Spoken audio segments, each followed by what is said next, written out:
او بل دا د اسناد د رسول صلی الله علیه وسلم د امت خصوصیت ده. اسناد د رسول علیه السلام د امت خصوصیت ده. په نورو امتونو کې سند نه دنیا کې هیڅ داسې امت نه ده تېر سوی چې هغې کې د سند یو اصل خصوصیت ده چې په یوه خبره چې کوې ته به سند غواړې. نه طالبانو تنها په هغه کې د رسول الله په خبرو تاریخ کې نورې خبرې چې تېرې سوي دي په هغو کې موږ سند غواړو. د پلانکي خبره مثلا امام ابو حنیفه رحمه الله داسې کول یا یې داسې کول سند راوړه. امام محمد داسې کول سند راوړه. امام شافعي داسې کول سند راوړه. موږ طالبانو سند غواړو. سند د دې امت خصوصیت ده.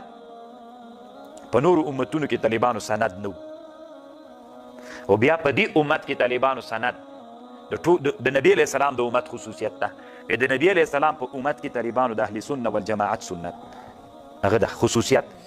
علامه شیخ الاسلام ابن تیمیه رحمه الله یو کتاب جوړ کړی منهاج السنة النبویه.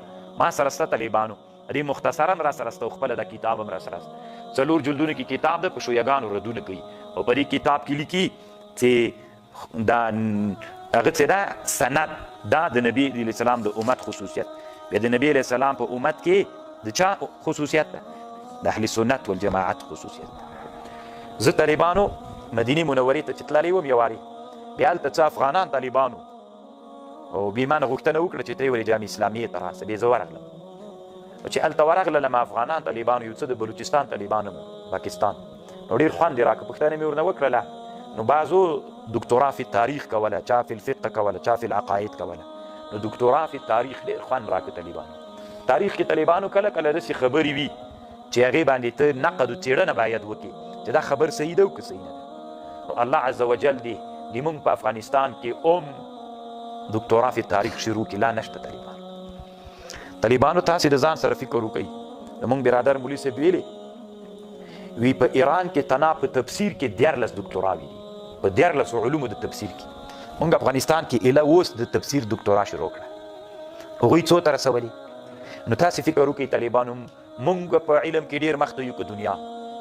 موږ دلته طالبانو قسم په الله چې موږ سره په نوم سره وایي چې شیخ العصر فقیه العصر محدث زمان ټول دروغ وایي طالبان. دا ټول ناظمان به طالبانو الله عز وجل ګناه کې اچوي چې موږ سره دا القاب ذکر کوي شیخ العصر غزالی الزمان فلانو دروغ وایي طالبان. په رب العالمین قسم ده چې پې شرمېږو چې راته وایي دروغ به نه وایي طالبانو. دا دروغ ده.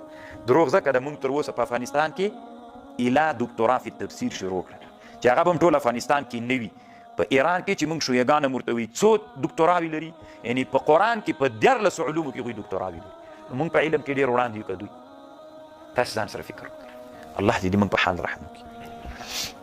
نو دا چې دکتورا فی تاریخ کیږي او په تاریخ کې نقدونه کوي په سندونو دا خبر دلته ذکر د سند او بیا هغه سندونو کې هم څېړنې کوي نقدونه ورباندې کوي. څومره ډېر خوند به کوي چې الله عز وجل په افغانستان کې دکتورا فی تاریخ علما وي. یو عالم وي مثلا دکتور فی الفقه وي في الفقه المعاصر وي في اصول الفقه وي في التفسير وي في العقائد وي.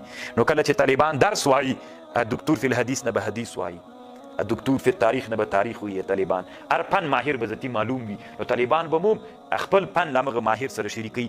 یو کمال څښتنان به وګرځېږي. الله مو دې دا ارمان پوره کړي.